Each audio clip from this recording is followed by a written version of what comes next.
In the name of Allah, the most beneficent, the most merciful. Assalamu alaikum, dear student. Miss Noreen Fatma Sheikh here. Hope you all are fine, safe, and healthy. As you know, the critical situation of COVID 19, we have confined to our homes, and definitely there is study gap. In order to fill up this gap and engage you people in your studies, Chenab College Jung has started e-teaching process. Dear first year student, as your exam is at hand, your syllabus is completed, your revision is started. For revision, I have selected to discuss with you chapter number 4, Thank You, Ma'am, and it is written by Longston Hughes. Dear students, it is already in your notice that book 1 is most important to prepare from exam point of view. You have to prepare it from different angles, such as you have to prepare translation from English into Urdu, also prepare question answers, you have to also prepare synonyms, last but not the least, you have to also prepare punctuation. So in order to understand any of the short story, you have to prepare and you have to keep into your mind some main points. So bete, I want first of all to tell you some main points about the story कि किसी भी story को समझने के लिए आपके पास 4 और 5 points होते हैं जिनको आपको सेन में रखते हैं तो it will be easy for you to understand. First of all, in order to understand any story you have to know about the brief synopsis. अब बेटे आपके ज़हन में ये क्वेश्चन आएगा कि ये सिनॉप्सिस क्या होता है. ये सिनॉप्सिस समरी को कहते हैं और जिसे हम उर्दू में इसको खुलासा भी कहते हैं. तो किसी भी स्टोरी को समझने के लिए, किसी भी कहानी को अंडरस्टैंड करने के लिए उसके बारे में थोड़ा सा एक मेन जो खुलासा जो समरी होती है वो आपको ज़हन में रखना पड़ता है. Every story number 2 point, every story has a theme. Writer जब भी कोई चीज लिखता है definitely he is having any objective, any purpose of the story कि असल में वो किस चीज को मद्देनजर रखकर उसने वो कहानी बयान की और वो क्या चाहता है कि आप क्या समझें. फिर आपका significance of the title, it has very important, जिसकी बहुत ज्यादा अहमियत होती है टाइटल की. नॉर्मली क्या होता है कि जो टाइटल होता है it is linked with the theme of the story and the whole story revolves around the title.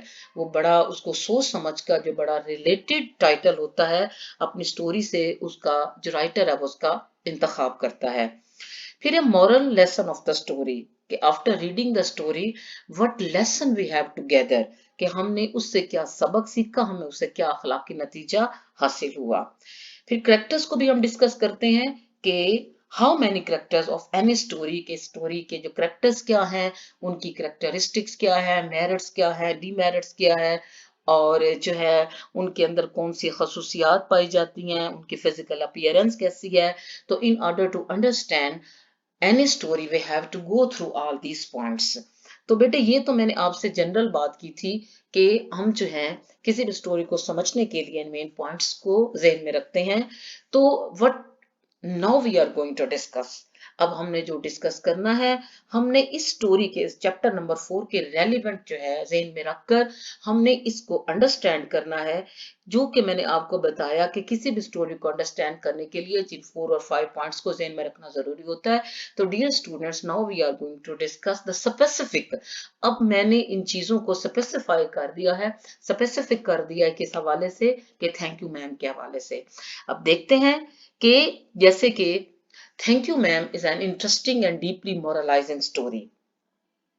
ये एक ऐसी स्टोरी है जो कि मोरलाइजिंग कि it has definitely a moral theme कि इसके अंदर ऐसी एक कहानी बयान की गई है जिससे अखलाकी नतीजा निकलता है और हम कुछ ना कुछ सीखने पर मजबूर हो जाते हैं. ये मैं बाद में आपसे डिटेल में बेटा मैं आपको इसके बारे में मजीद जो है वो बताती हूँ.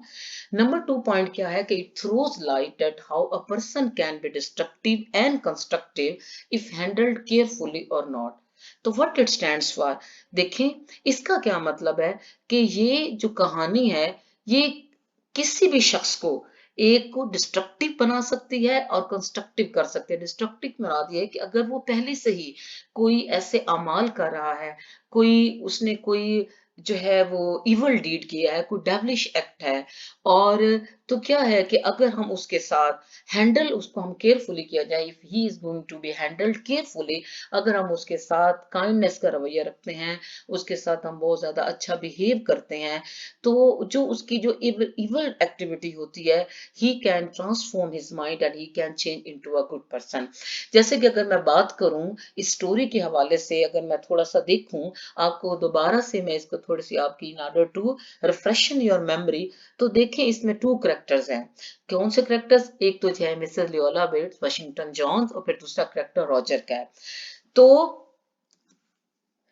देखें, a boy Roger with the intentions of stealing snatched the purse of a large woman at night. क्या था? एक Roger, he is a teenager and he has the intention, जिसका क्या इरादा था कि he wanted to steal and he tried to steal and snatch the purse of a large woman.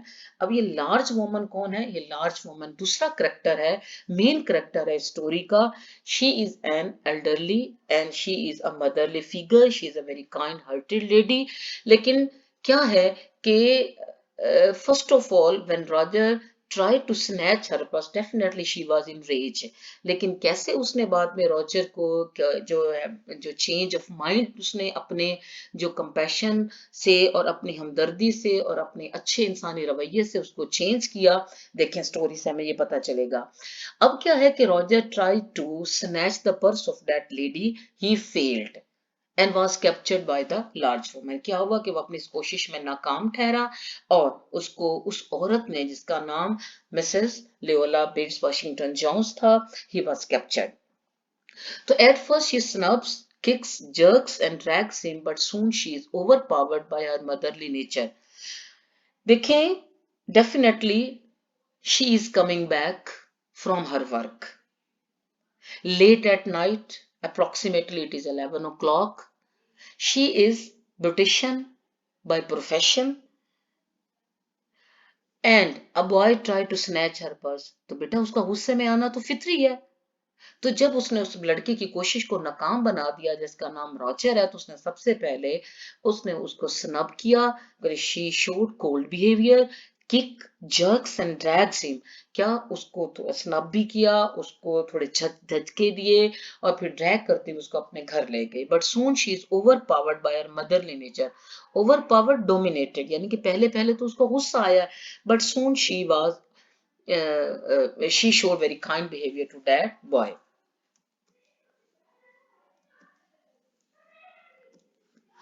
She drags the boy to her house, asks him to wash his face and comb the hair, offers him food and drinks। क्या कि जो औरत उसने, यानी कि जो Mrs Bates थी, she showed cold behaviour to that boy. पहले उसने उसका कोल्ड बिहेवियर शो किया, उसको ड्रैगिंग करके अपने घर ले गई, but after that she asked him some questions and she noticed that Roger seems to be hungry, कि वो भूखा दिखाई दे रहा है, उसने बालों में अच्छी तरह कंघी नहीं की हुई है, उसने अपना फेस भी वॉश नहीं किया हुआ है। तो she has felt sympathy for that boy and offers him food and drinks। उसने वो खाने की ऑफर करती है बेटा। So dear student, she talks with him and gives him $10 to buy a new pair of suede shoes and asks him to behave well in future। Actually, when she asked some question and she asked that boy that why he wanted to try to steal her purse and snatch her purse, the boy लड़के ने जवाब दिया था, the boy gave the answer that he wanted to buy a pair of soft leather shoes। अब क्या हुआ? अब औरत को उसके इंटेंशन का पता चल गया कि वो एक अपनी ख्वाहिश को फुलफिल करने के लिए उसने उसके पास को चुराने की कोशिश की। तो क्या हुआ कि उसने उसको $10 दिए, उसको समझाया और उसको ये कहा कि he has not to try to do such kind of devilish action in future and he will try to transform himself। इस तरह उसने उस लड़के को ये सबक सिखाया कि कैसे गलत रास्ते से सीधे रास्ते पर चला जा सकता है। The boy is impressed by her behavior, देखिए, and promises to be nice in future. Actually उसके इतने अच्छे रवैये का which the boy was not suspecting, but rather the boy was suspecting that Mrs bed would deal him with IC hand, उसके साथ जो है वो आईसी हैंड यानी कि अच्छा रवैया नहीं शो करेगी, बल्कि उसको पुलिस के हवाले कर देगी।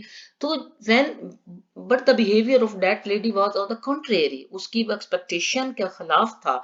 So the boy was stunned by his unexpected response of the woman. He wished to say something other than thank you ma'am। वो स्टन मतलब अमेज्ड, इतना हैरान हुआ। हम इसे उर्दू में अंगुश बदंदा भी कहते हैं, कितना हैरान हुआ उसके अनएक्सपेक्टेड बिहेवियर से कि he wanted to thank you ma'am and he wanted to other than thank you ma'am। The woman's behavior rendered him speechless। लेकिन वो उसको कुछ और भी अल्फाज कहना चाहता था, लेकिन वो औरत के इतने अच्छे रवैये से इतना स्टन्ड हुआ, इतना हैरान हुआ कि वो स्पीचलेस रह गया। तो इससे हमें पता चला कि किस तरीके से जो कंपैशन और जो फॉरगिवनेस और जो काइंड बिहेवियर होता है, कैसे इंसानों को तब्दील कर देता है। पहले भी मैं बता चुकी हूँ बेटे कि जो मेन पॉइंट्स थे उसमें से जो एक और पॉइंट भी था कि करेक्टर्स के बारे में हमें जानना बहुत जरूरी होता है। दो आई have discuss with you about the characters before, but हम जितना रिवाइज करते हैं हमें हमारी जो आमोजिश होती है, हमारी जो लर्निंग होती है बेटे, उतनी ही वो जो है परफेक्ट होती चली जाती है। So let's revise these characters that there are two characters of the story. Thank you ma'am. क्या है जी? Mrs Luella Bates Washington Jones, she is an adult woman, kind hearted and motherly figure. इन सारी जो उसके qualities थी side by side, जब मैंने आपको स्टोरी बताई और मैंने आपसे मेन पॉइंट डिस्कस किए, तो we came to know that all these qualities in that lady। She is beautician by profession। दूसरा करेक्टर जो है वो है Roger. He was a teenager, he was wearing blue jeans and tennis shoes and he seems to be poor and hungry। भूखा दिखाई देता था, गंदा भी था, उसका फेस भी वॉश नहीं किया हुआ था। तो जब औरत ने उससे डिस्कशन की तो पता चला कि he was eager to fulfill his wish of buying suede shoes, suede क्या, soft leather, by stealing the purse of lady। अब हम लास्ट पे आते हैं कि what we gather the moral of the story. देखिए, इस कहानी से हमें बहुत सारे मॉरल जो हैं वो हमारे जहन में आते हैं, हमें पता चलता है। देखिए, वन बाय वन हम जरा देखते हैं। ये मैंने कुछ पॉइंट्स की सूरत में ये आपके लिए कुछ इंफॉर्मेशन गैदर है, आपके सामने है बेटे। तो क्या है? From the events in the story the most obvious and penetrating moral would be that people can be transformed। transformed mean change हो जाते हैं by love and trust rather than the fear and punishment।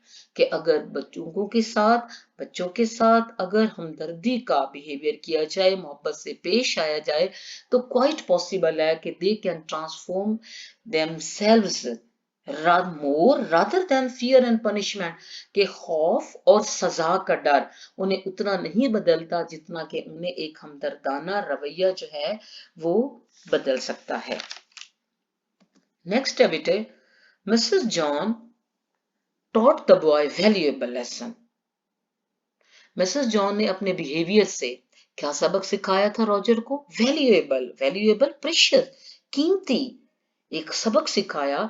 Importance of kindness, कि how much kindness having importance in our life, कि kindness की, हमदर्दी की हमारे जिंदगी में क्या अहमियत है। फॉरगिवनेस और कि माफी, कि कैसे हम माफ कर देते हैं। एम्पैथी, एम्पैथी कि जब हम अच्छा बिहेवियर शो करते हैं, किसी की फीलिंग्स को अंडरस्टैंड करते हैं। एंड ट्रस्ट, और किसी पे एतबार करते हैं। तो ये पॉसिबल मॉरल था। Third one, a strong character। देखिए, when we go through the whole story we come to know that Mrs. Bates is having a very strong character। उसका किरदार जो है वो बहुत मजबूत है। like her who epitomizes all of these traits qualities, जिसके अंदर सारी क्वालिटीज को सम अप किया गया है।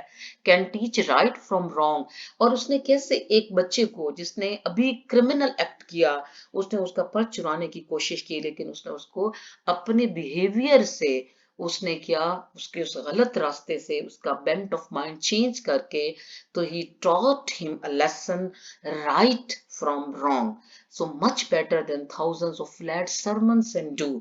सरमन्स का मतलब होता है स्पीचेस, सरमन्स का मतलब होता है डायलॉग, जो हम कुछ वाज करते हैं, पंतो निसा की बातें करते हैं। तो मतलब ये निकलता है कि जो actions are more important than our words, कि अगर हम अपने सरमन्स को अपने वर्ड्स की निस्बत जो हमारे एक्शन के साथ रिलेट करें, हमारे एक्शन ज्यादा हों, तो a man can understand more. तो क्या है कि उसने इतनी हजारों की नसीहतें भी उस पर कोई इतना असर नहीं डालती जितना कि कोई हमदर्दी का और एक अच्छा बिहेवियर जो है वो इंसान को चेंज कर सकता है। तो बेटे ये एक just there was a rough sketch of your revision, के already you have read about the lesson, already you have prepared the question answer, already you have prepared the translation of the story. Just to refreshen your memory, I have discuss some important points with you, और इसके साथ साथ मैं चाह रही हूँ बेटा कि आपके साथ कुछ important questions भी डिस्कस कर लूँ from exam point of view, which will help you to get good grades and good marks। तो मैं इन क्वेश्चंस को वन बाय वन आपसे डिस्कस करती हूँ। Possibly answer I have also written, ये मैंने आपको, जो आपको स्क्रीन पर ये नजर आ रहे होंगे, मैंने कुछ आंसर्स भी इसके प्रिपेयर किए हैं, तो definitely it will be beneficial for you. जी, question number 1, what was the time when the boy tried to snatch the purse of the woman? Already I have told you that it was 11 o'clock at night. तो दोबारा हम इसका answer देख लेते हैं कि it was about 11 o'clock at night, रात का वक्त था, 11 बजे थे। It was pitch dark outside. Pitched का मतलब होता है जब हम बहुत ज्यादा तारीकी और अंधेरे को हम शो करना चाहते हैं, तो we can use this expression, तो हम इसको यूज करते हैं। Pitch dark outside, she was walking alone. It was a deserted road. Nobody was around at that time. The atmosphere looked horrible and grim at dead of night. It was an ideal time for criminals to strike at a lonely woman. यानी कि अगर Roger ने उसका purse छीनने की कोशिश की थी, तो it was an ideal time, उसके लिए एक सुनहरी मौका था। Now we come to question number 2. What happened to the boy when he tried to snatch the purse? कि जब उसने पर्स छीनने की कोशिश की, तो what happened? एक्चुअली हुआ क्या उस लड़के के साथ, देखते हैं।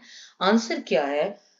The boy lost his balance. हुआ क्या था कि जब उसने उस लेडी का पर्स छीनने की कोशिश की, तो boy lost his balance and fell down on his back on the sidewalk. He wanted to run away quickly, but the fate was not kind to him. असल में उसका क्या था, उसके ज़हन में यही था कि वो पर्स छीनेगा और भाग जाएगा, लेकिन हुआ क्या? On the contrary to his expectation, the large woman simply turned around and kicked him right square in his blue jean sitter. Then she reached down and shook him by his shirt. क्या हुआ? उस औरत ने उसको पकड़ लिया उसकी shirt से, यानी कि उसके गरेबान से, फ्रंट शर्ट से उसको पकड़ लिया, एंड उसको क्या किया? Shirt front, and rattled him until his teeth, and sorry, rattle is jerked him until his teeth rattled. उसको इतने झटके दिए कि यहाँ तक कि उसके दांत बचने लगे। Story is becoming more clear to you all, I am hoping. Question number 3, what was the reaction of the woman? इस बात पे, लड़के के उस अमल पे औरत का, यानी मिसेस बेट्स का क्या रिएक्शन था? The reaction of the woman was very harsh and quick. Obviously, मैं पहले भी आपको बेटा डिस्कस कर चुकी हूँ कि रात के अंधेरे में, तन्हाई में, जब औरत जो है वो अपने काम से थकी हारी हुई वापस आ रही है और अ बॉय उसका पर्स छीनने की कोशिश करता है, तो डेफिनेटली गुस्से में आ जाना एक फितरी अमल है। The woman was in rage, वो गुस्से में आ गई। Her behaviour was very harsh and quick. She caught the boy instantly at once, उसने फौरन उस और लड़के को पकड़ लिया। She was angry and punished him severely. It showed her mental and physical alertness. The boy wanted to outsmart her by running away. अच्छा, लड़का भी अपनी तरफ से बड़ा स्मार्ट बन रहा था, उसने उसकी जो ग्रिप से अपने आप को, उसकी जो ग्रिफ्ट थी उससे छुड़वा के भागने की कोशिश की, but the lady was also smart. She outclassed him and made a lesson of him. क्या वो, उसने उसको उसकी इस कोशिश में भी नाकाम बना दिया। नेक्स्ट बेटा क्वेश्चन देखते हैं, how did the boy look physically. मैंने आपको बताया ना कि किसी भी करेक्टर्स को जब हम अंडरस्टैंड करते हैं, करेक्टर्स को प्रीपेयर करते हैं, तो हमें उसकी we have to prepare merits, demerits and physical appearance, उसकी तैयार करना होती है हमें किसी भी क्वेश्चंस को अंडरस्टैंड करने के लिए और उसका आंसर जो है वो अच्छे तरीके से देने के लिए। तो how did the boy look physically, the boy looked as if he were 14 और 15, के मतलब वो टीनेजर था और 14 और 15 साल की उम्र का दिखाई देता था। He was frail and willow wild, frail and willow wild मतलब ही वॉज वेरी थिन, वो बहुत ही दुबला पतला था। In tennis shoes, he was wearing tennis shoes and blue jeans, tennis shoes पहने हुए थे। और what he wanted to buy, और वो एक्चुअली खरीदना क्या चाहता था, स्वेट शूज, वो खरीदना चाहता था। He was in a miserable condition, वो अच्छी हालत में ही नहीं लगता था, because he was not looking presentable, उसके बालों में अच्छी तरह ब्रश नहीं हुआ हुआ था, उसका चेहरा भी गंदा लग रहा था, और he was in a miserable condition. Question next पे आते हैं हम बेटा। Dear students, hope so you are enjoying as your revision is concerned. आप लेसन से तो अच्छी तरह पहले ही गो थ्रू हो चुके हैं, तो मुझे थोड़ा सा आइडिया है कि you are now enjoying because it is just to refresh your memory. आप जितना कुछ सीख चुके हैं, आपकी ये मजीद लर्निंग और आमोजिश के लिए ये रिवीजन प्रोसेस स्टार्ट है बेटा। तो hope you are enjoying and hope you are learning a lot. तो अब हम क्वेश्चन नंबर 5 पे आते हैं। What was the condition of the boy when the woman gave him a few jerks? कि जब औरत ने उसको फ्रंट शर्ट से उसको जब पकड़ा, उसको झटके दिए, तो the condition of the boy, तो लड़के की हालत को डिस्क्राइब करें कि उस वक्त लड़के की हालत क्या थी। तो we came across the answer, the condition of the boy was very bad. Definitely लड़का ने चुराने की कोशिश की, वो पकड़ा गया, बड़े बुरे तरीके से पकड़ा गया। तो definitely his condition was very miserable, his condition was very bad when the boy gave him a few jugs. He was afraid and nervous, he was definitely scared, वो डेफिनेटली स्केयर्ड था, खौफजदा हो गया, और नर्वस भी था, मतलब confuse था। ही struggle to free himself, असल में उसको क्या डर था कि औरत जो है कि उसको जो है वो पुलिस के हवाले कर देगी। तो this thing was making him more scared, so he struggle to free himself. उसने अपने आप को औरत की ग्रिप से छुड़ाने की कोशिश की। He thought that he would be taken to jail, ये वाला खौफ जो I have told you earlier, ये जो जेल जाने का खौफ था, ये बच्चे पर बहुत बुरे तरीके से सवार था, और वो औरत की ग्रिप से और जो उसकी गिरफ्त थी उसे छुड़ाकर भाग जाना चाहता था। But he was trembling with fear, और वो उसी खौफ की वजह से कांप भी रहा था। He began to apologise to the woman for his misbehaviour, और बल्कि उसने औरत से अपोलोजाइज भी किया। ही बेग्ड हिज पार्डन कि he will not do it again, तो this time he have to make him free, कि इस दफा वो उसको छोड़ दे। नेक्स्ट क्वेश्चन देखते हैं बेटा। Why did the woman ask the boy to wash his face? As we have discussed earlier, पहले हम डिस्कस कर चुके हैं कि जो लड़का था वो, उसका जो चेहरा था, वो उसकी हालत भी जो थी कोई अच्छी नहीं लग रही थी, भूखा लग रहा था, बाल भी बिखरे हुए थे, तो चेहरा भी गंदा था। तो क्वेश्चन जहन में आता है, और ये क्वेश्चन पूछा गया बेटा आपसे कि why did the woman ask the boy to wash his face, उसका चेहरा उसे धोने के लिए क्यों कहा। The woman asked the boy to wash his face because his face was dirty, गंदा लग रहा था उसका चेहरा। He was in a bad condition, he had not anybody at home to tell him to wash his face. असल में जो ये वाली आपने ये अभी मैंने आपसे जो डिस्कस की है line, he had not anybody at home to tell him to wash his face, इस बात का पता औरत को तब चला था when he has discussed about Roger, कि जब उसने रॉजर से सारा कुछ डिस्कस किया, उससे पूछा उसके वेयर अबाउट का, और उसके बारे में बात पूछी, और जब औरत ने उसे ये कहा था, जब हम आप स्टोरी को जब जाहिर बात है ट्रांसलेशन पॉइंट ऑफ व्यू से जब डिटेल में पढ़ते हैं, तो you have to know each and every point, तब आपको ईच एंड एवरी पॉइंट का पता चल चुका है डेफिनेटली। तो ये अब उसने ये बताया था उस रॉजर ने मिसेस बेट को कि there was nobody at home to tell him. उसने औरत ने पूछा था कि आपके घर में कोई नहीं है जो आपको कहे कि आपको अपना चेहरा धोना है। तो तब उसने जवाब दिया था कि there is nobody at home to tell him to wash his face, कि मेरे घर में कोई नहीं है जो मुझे ये बताए कि चेहरा को धोना है। So he was unclean poor and hungry. ये भी हम पॉइंट को पहले ही, ये देखिए अनक्लीन पुअर एंड हंगरी, ये हम पॉइंट पहले भी डिस्कस कर चुके हैं।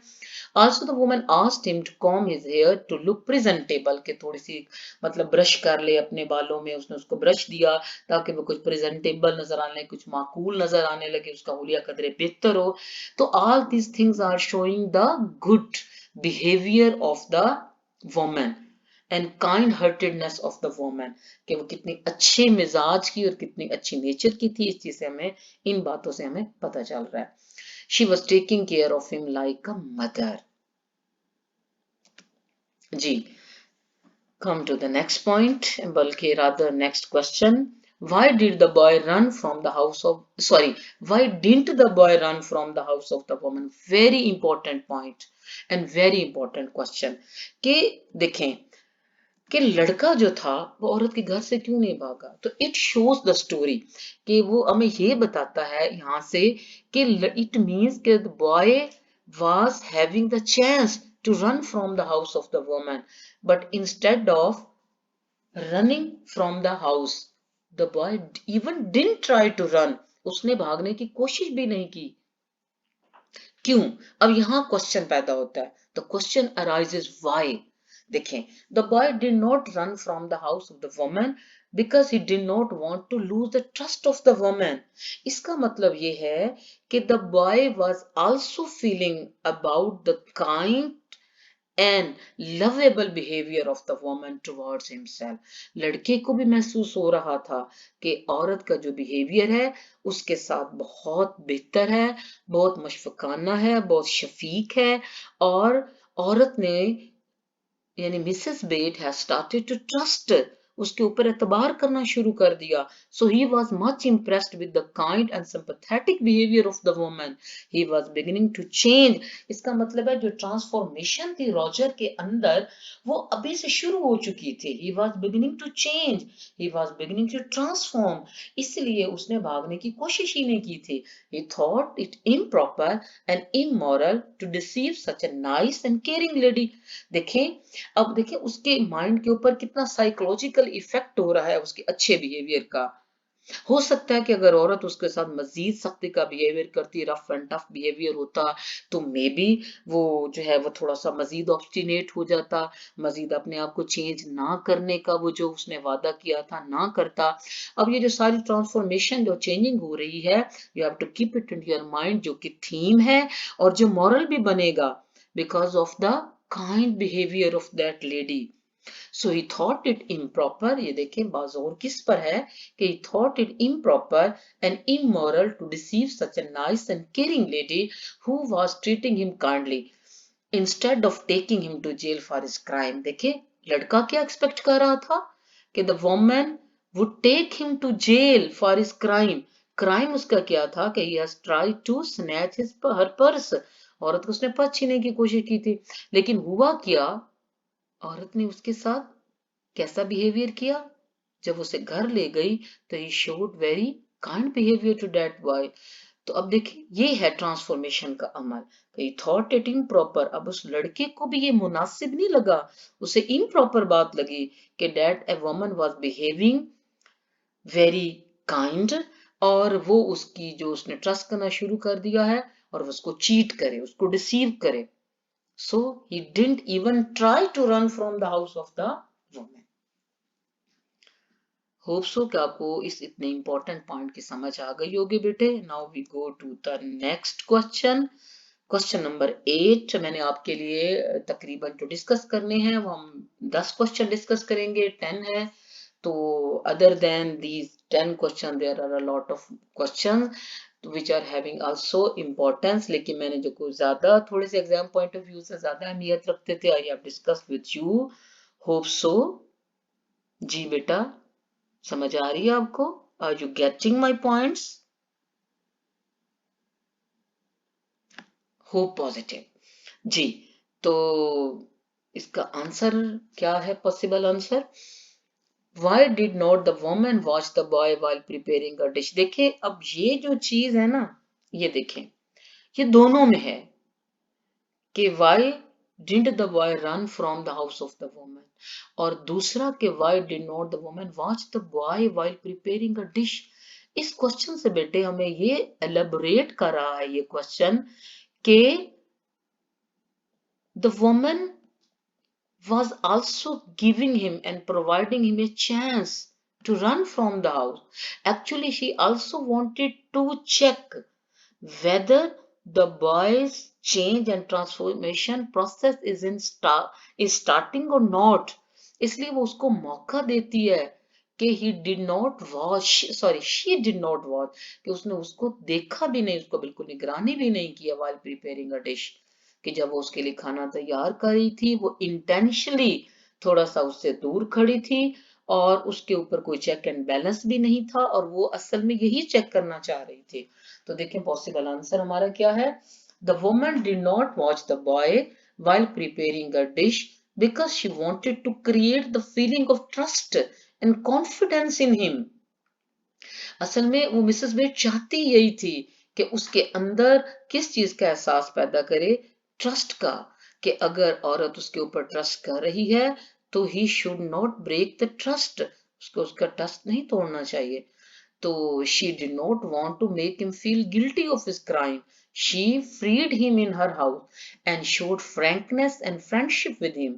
साइकोलॉजिकली, अभी मैंने आपसे पहले भी साइकोलॉजिकल जिक्र किया है कि साइकोलॉजिकली उसके ट्रांसफॉर्मेशन का अमल जो है उसके अच्छे और बेहतरीन रवैये से रॉजर के अंदर पैदा हो चुका था। तो psychologically the boy was impressed with such kind of trust and freedom, कि जब इतना उसको ट्रस्ट किया गया तो क्या हुआ कि लड़का जो था मुकम्मल तौर पर वो इम्प्रेस हो गया and she successfully change him into a good boy, और उसने उसको एक अच्छा बच्चा बनाने में कामयाब हो गई।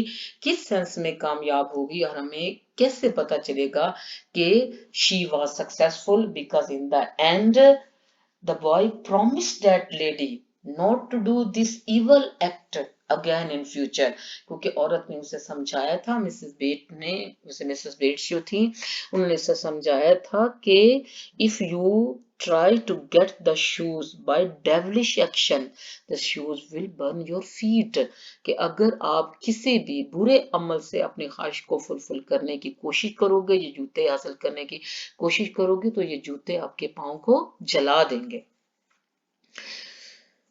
तो इस बात के बाद बच्चे ने, जो रॉजर था, जो टीनेजर था, उसने वो वादा कर लिया।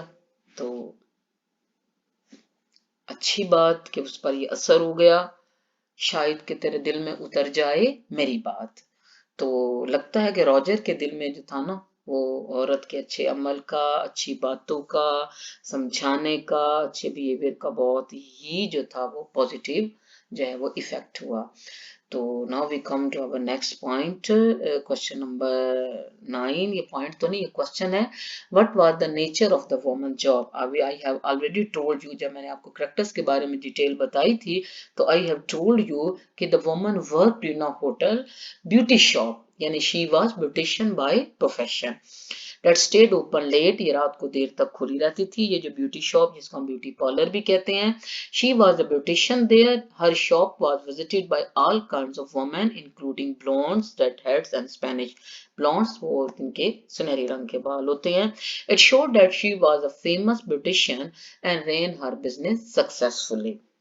ये हम डिस्कस पहले कर चुके थे बेटा।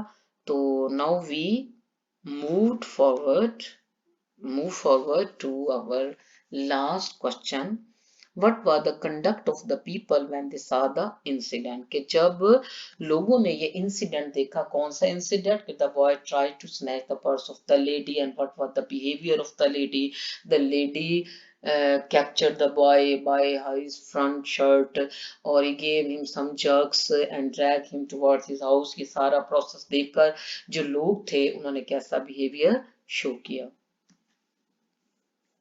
बहुत इम्पोर्टेंट। और ये बेटा देखिएगा, ये जो है ना आंसर और ये जो क्वेश्चन है जनरल भी हमारे बिहेवियर को शो करता है कि as a spectator when we are witnessing some incident, तो नॉर्मली लोगों का क्या रद्द अमल होता है। देखिएगा, the conduct of the people was different when they saw the incident, they did not intervene to free the boy, intervene, interrupt, उन्होंने कोई मुदाखलत नहीं की।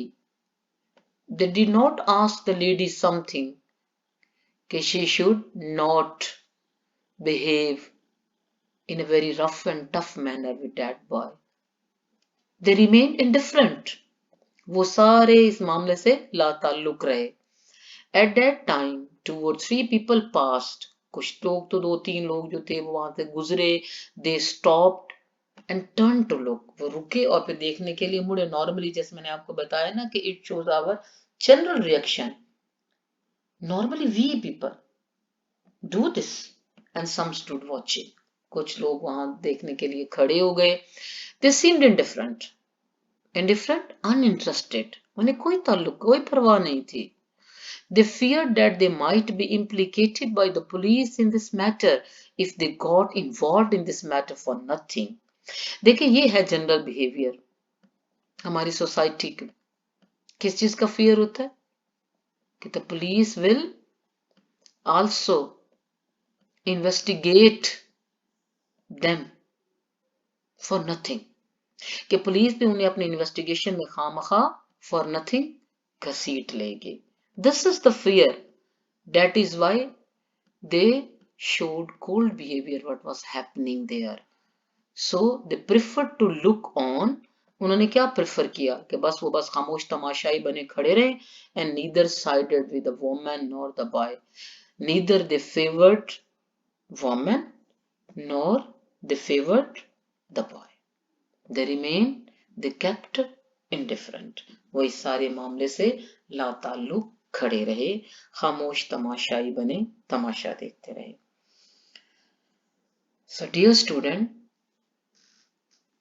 I have discussed all the main possible points, possible question answers with you. तो मेरा ये ख्याल है कि थोड़ा सा आपको कल के टेस्ट के लिए भी काम दे दिया जाए, so you have to revise, और ताकि मुझे पता चले कि to what extent you have understood my lecture of revision of your chapter number 4. तो रिवीजन टेस्ट मैं आपसे लेना चाहूंगी। You have to prepare the translation. सारी ट्रांसलेशन इसलिए दे रही हूँ कि because you have already done this, you have already gone through the translation, you have already done question answer. तो ये रिवीजन प्रोसेस है, तो इसलिए आपने ट्रांसलेशन बेटा तैयार करनी है। You have to also prepare question answer. तो मिलते हैं आपके साथ एक छोटे से ब्रेक के बाद इंशाल्लाह tomorrow. I will put a test for you, I will prepare a test for you, I will conduct a test for you, and hope so that this lecture is beneficial for your revision. Your positive response is expected. Thank you. Jazakallah. Miss Noreen Fatima Sheikh इस आखिरी बात के साथ आपसे इजाजत चाहती है। फी अमान अल्लाह। अल्लाह ताला आप सबको अपने हिफ्ज़ व अमान में रखे।